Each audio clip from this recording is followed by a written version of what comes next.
Jimmy Carter, former President of the United States. He is our special guest for the entire show as we discuss the U.S.-China relationship. Hello, I'm Mike Walter, and this is The Heat.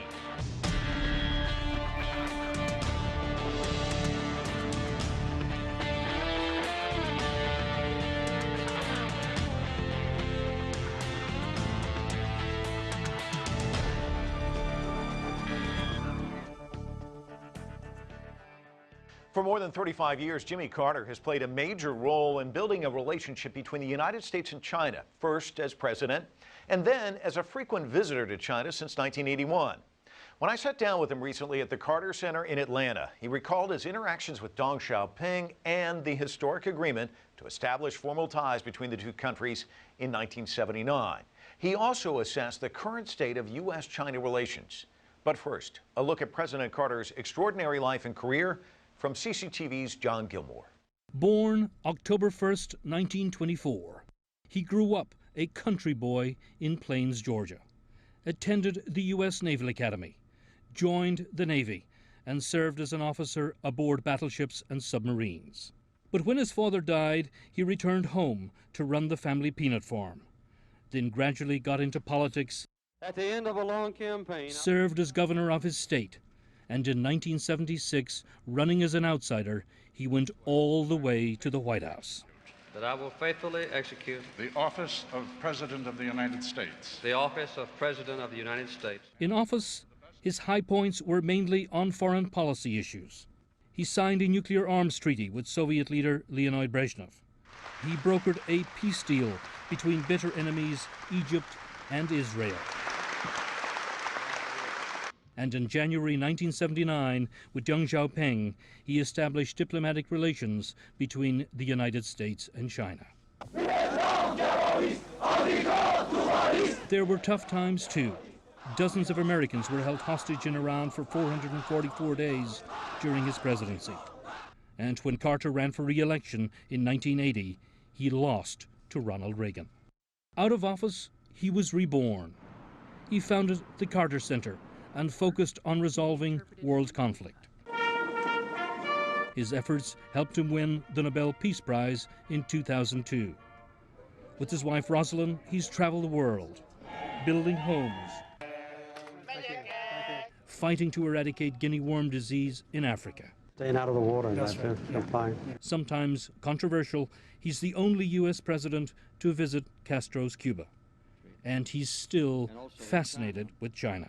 I've been to China every chance I've gotten, almost every year. Talking with students, meeting leaders, from Dong Xiaoping to Xi Jinping.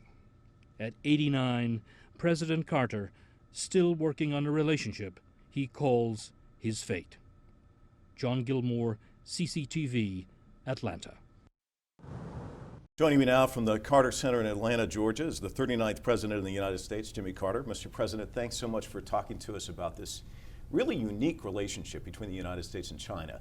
But before we get to that, I'd like to talk about an even longer relationship, which is Carter and China. Right. I've read where you had a fascination with China as a child. Can you talk a little bit about that? Well, I did. I had, my favorite uncle was in the U.S. Navy, and he was in China a good bit during the time when I was growing up in the 1920s and 30s. And then in the 1940s, I was in the U.S. Navy. I was a submarine officer. And in 1949, we went to China on a mission to work with ships of other nations in anti-submarine warfare. And I was able to visit the seaports along the coast of China. And we had a chance to learn about China as much as we could then from the nationalist point of view, because they were on the verge of being expelled from the mainland and only were staying in a few seaports. So I got particularly interested in it as a young man. And then just a few weeks after I left the seacoast, the People's Republic of China was born on my 25th birthday, as a matter of fact, October the 1st, 1949. And I have been interested in China ever since.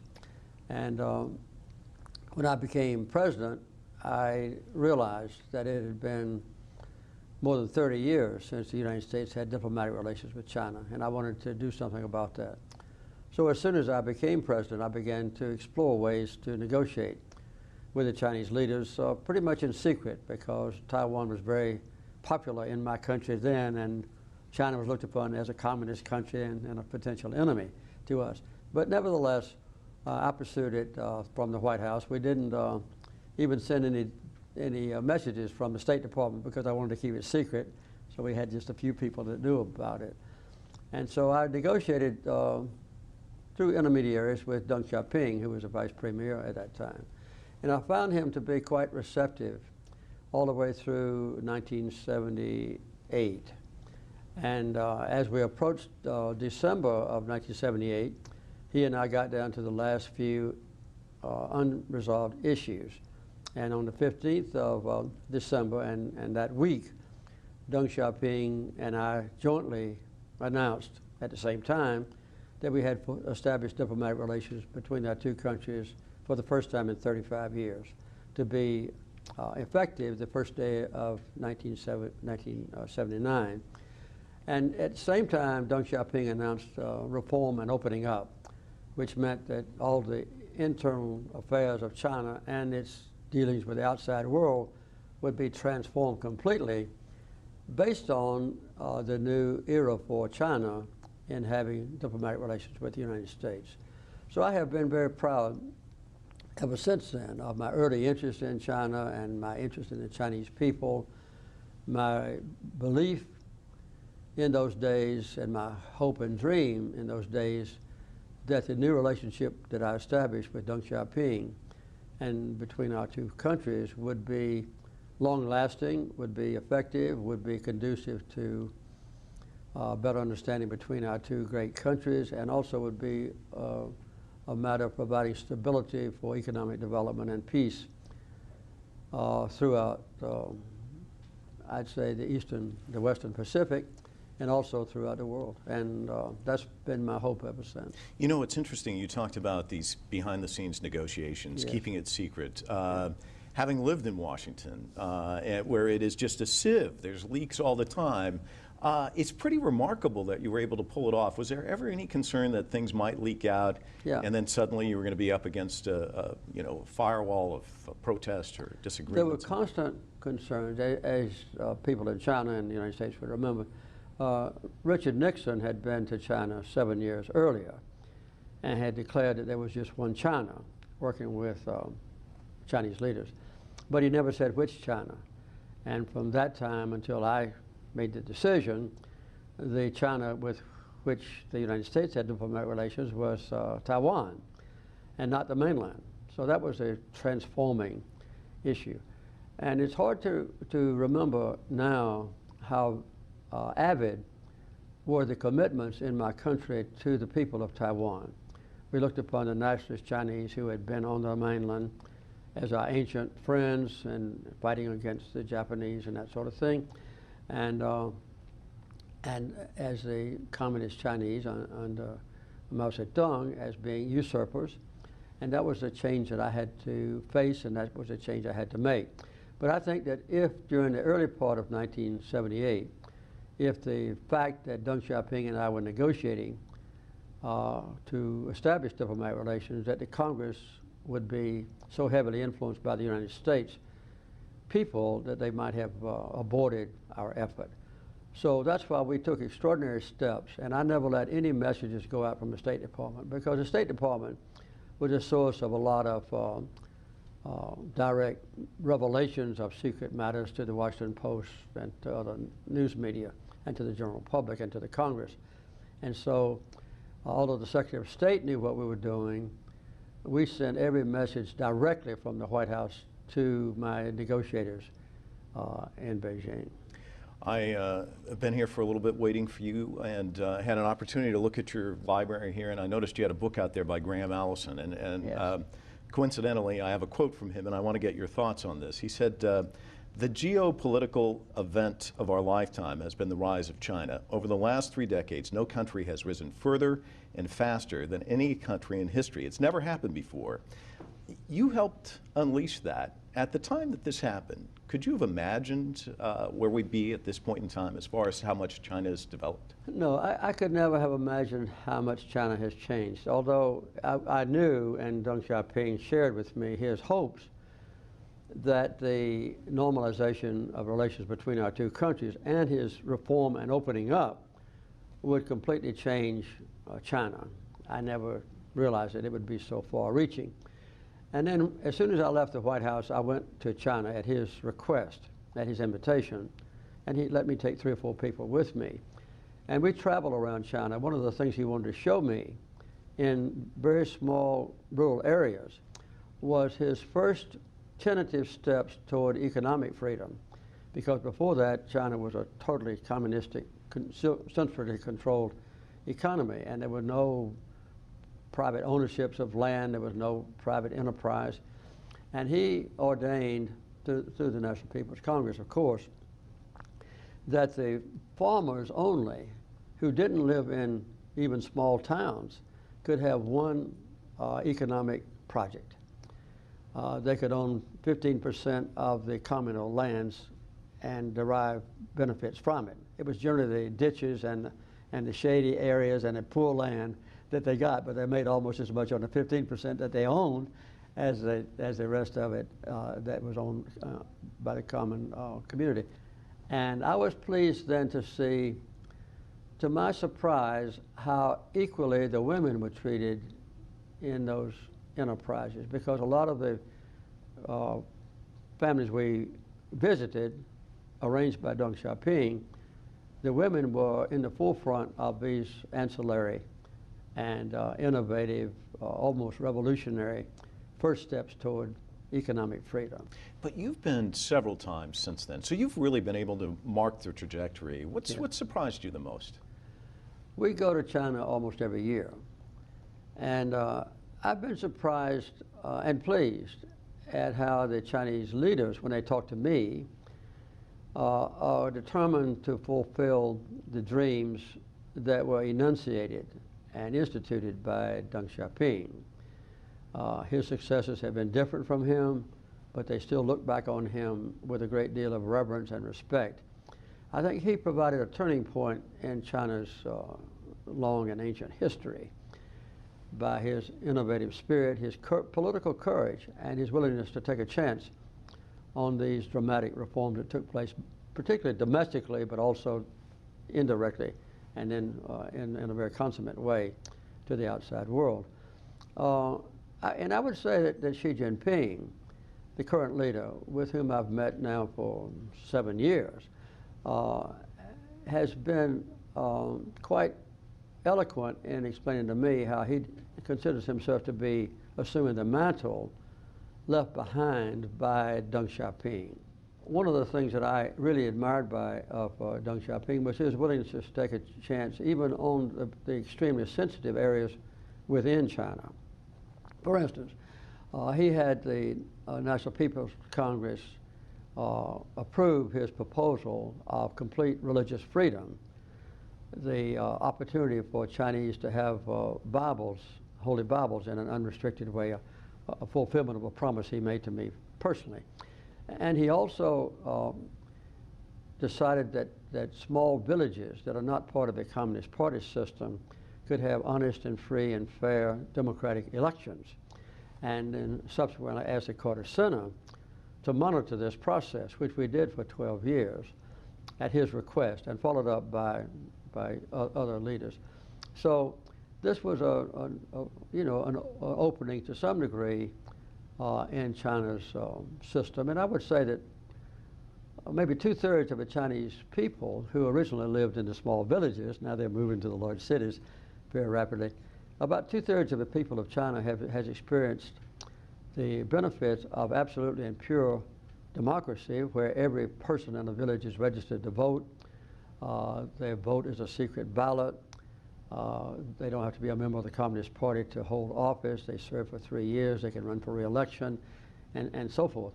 And those kinds of guarantees of freedom in the small villages were the idea that Deng Xiaoping originated. You used the word courageous to describe him, Yes, but I think perhaps impulsive, too. I've heard a couple of stories where he wanted to come to the United States. Next thing you know, he's there like a month later. You also tell this great story about the 3 o'clock in the morning phone call where you think it's a tragedy and it's somebody with Dong Xiaoping. Talk to me about that side of him and what you learned about this man. Well, he was impulsive. You know, we didn't announce that we were going to normalize diplomatic relations until the 15th of December. And I immediately invited him sometime in the future. I want you to come and visit me on a state visit to Washington. He responded immediately, I'll be there in January. So within a month after I extended the nice invitation, he accepted and he was here. And he captivated the American public with his sense of humor and with his participation in local affairs. One of his most famous photographs is with a big Texas hat on when he visited Texas. He also visited Atlanta and other places. And the particular event to which you refer, very rarely did one of my diplomats wake me up at night, just as a matter of courtesy to the president. I was asleep and I worked hard all during the day. But at this particular time, at 3 o'clock in the morning, the phone rang, and it was Frank Press from Beijing. And I said, Frank, what in the world is going on? I mean, is there some emergency here, some tragedy that you need to report?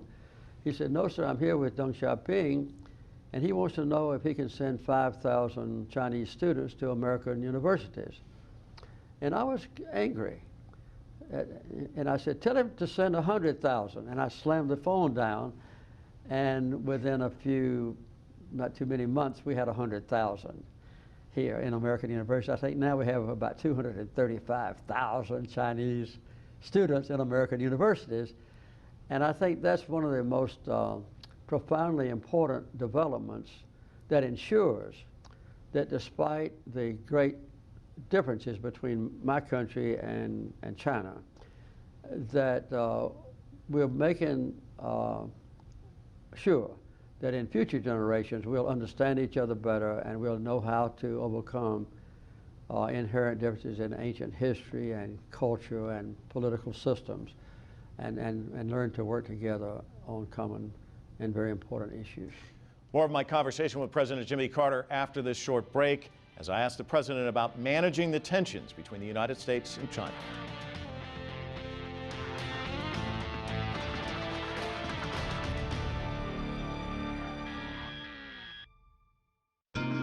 A land full of natural resources and ingenuity,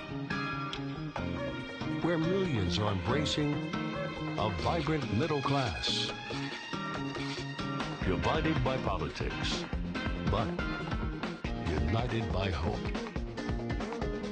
Latin America is changing rapidly. Witness the change on America's Now.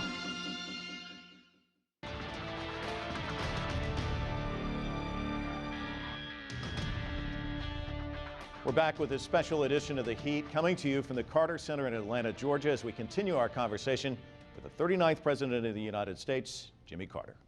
I was in New York at an event, and it was Chinese and Americans, and this gentleman came up to me and he said, it was from China originally, living in New York, and he said to me, he said, who are the greatest presidents in the United States? Name a couple. And before I could answer, he said, I know what you're going to say. It's either going to be Washington or Jefferson or Lincoln. He goes, I'll tell you who the great presidents are in your country, Nixon and Carter, because I wouldn't be here if it wasn't for those two men. And when you think about that, how many lives you touched by taking this chance, and the people who came here to the United States, including President Xi, who went to Muscatine, Iowa, and learned about. Talk to me about that and the residual effect of just a sweeping resolution and saying, hey, we're going to do this, just the impact that you've had on countless people. And this exchange, not just Chinese coming to America, but Americans going to China as well. Well, every time I go to China, and I mentioned I go there almost every year, I feel at home as soon as I get out of an airplane, because I'm welcomed by the Friendship Force, as you know, and by the Friendship Association.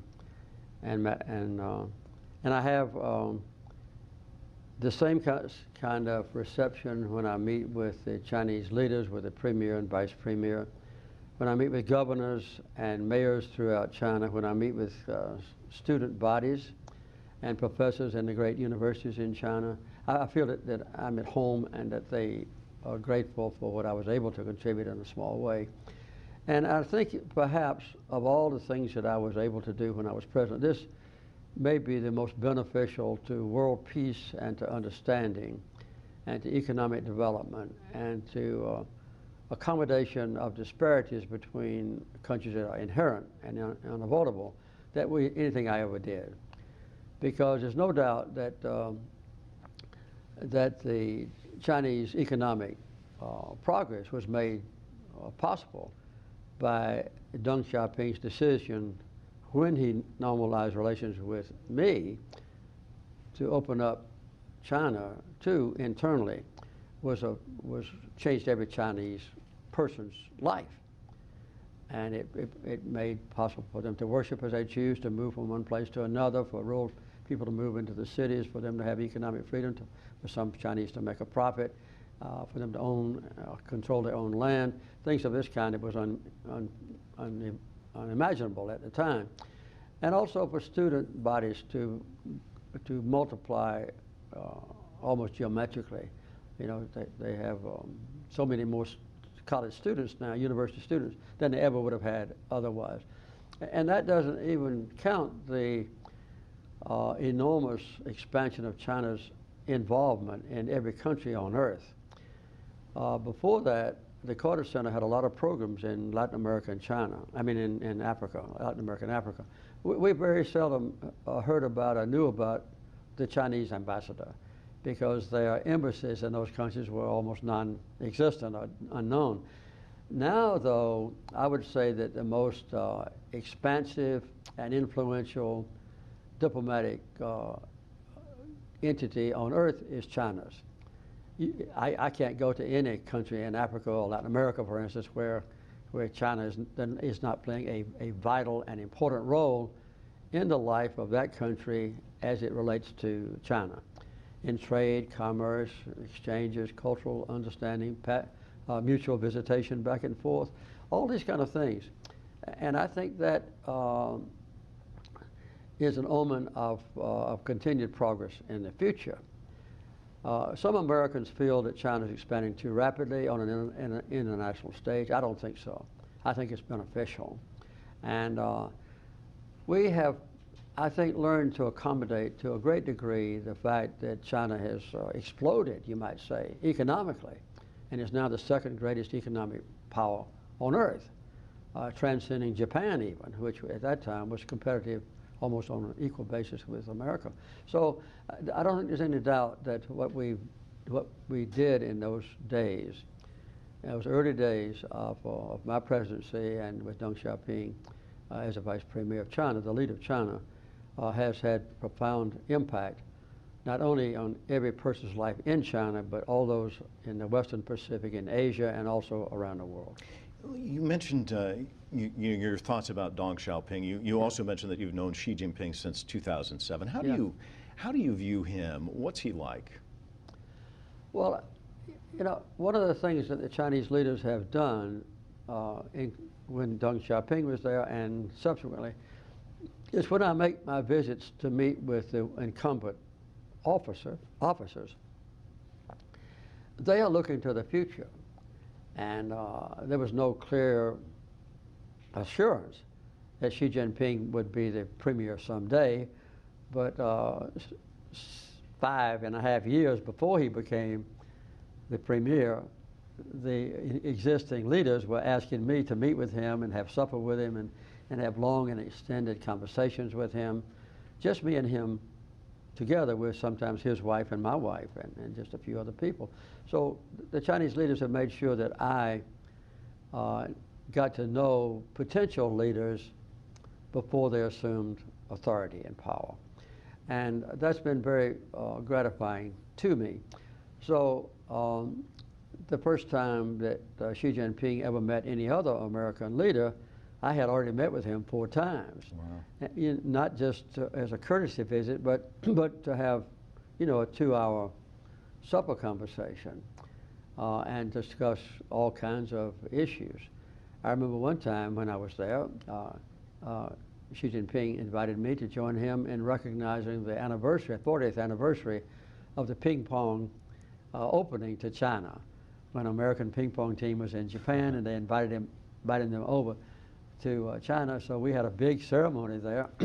We had the current ping pong champions from America and China who played each other, and then we had actual ping pong players who were there 40 years earlier from China and America that played each other also. Wow. Being an American, I won't tell you how the matches came out. It didn't come out very well to my country, but just that show of not only a friendship, but also a recognition that this was not something new, that the relationship between American people and Chinese people went back into,